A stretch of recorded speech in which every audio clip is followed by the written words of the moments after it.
அஸ்ஸலாமு அலைக்கும். ரெஜினா கிச்சனில் இப்போ என்ன பார்க்க போகிறோன்னா, ஆஹா நூடுல்ஸ் ஹோட்டல் ஸ்டைலில் எப்படி செய்கிறதுன்னு பார்க்கலாம் வாங்க.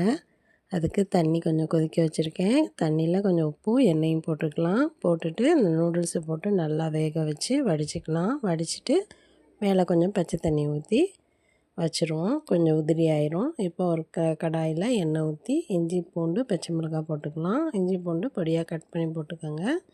அதில் முட்டைக்கோஸு, கேரட்டு, குடமிளகா, வெங்காயம் எல்லாம் போட்டு வதக்கி விடுங்க. வதக்கிட்டு மிளகாத்தூள், மல்லித்தூள், கரம் மசாலா, கொஞ்சமாக மஞ்சத்தூளும் போட்டுக்கோங்க. அதையும் போட்டு நல்லா வதக்கிட்டு மிளகுத்தூள் கொஞ்சம் போட்டுக்கோங்க. Chilli sauce, soya sauce, tomato சாஸும் போட்டுக்கோங்க. போட்டு அந்த நூடுல்ஸ் வேக வச்ச நூடுல்ஸையும் நம்ம அதில் போட்டு நல்லா பரட்டி விடுவோம்.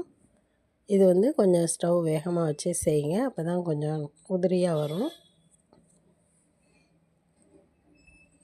நல்லா சூப்பரான ஹோட்டல் ஸ்டைலில் இருந்துச்சு. நீங்களும் செஞ்சு பாருங்கள். செஞ்சு பார்த்துட்டு எப்படி வந்துச்சு என் கமெண்ட்டில் சொல்லுங்கள். என் வீடியோ பிடிச்சிருந்தால் லைக் பண்ணுங்கள், ஷேர் பண்ணுங்கள், கமெண்ட் பண்ணுங்கள். மறக்காமல் சப்ஸ்கிரைப் பண்ணுங்கள்.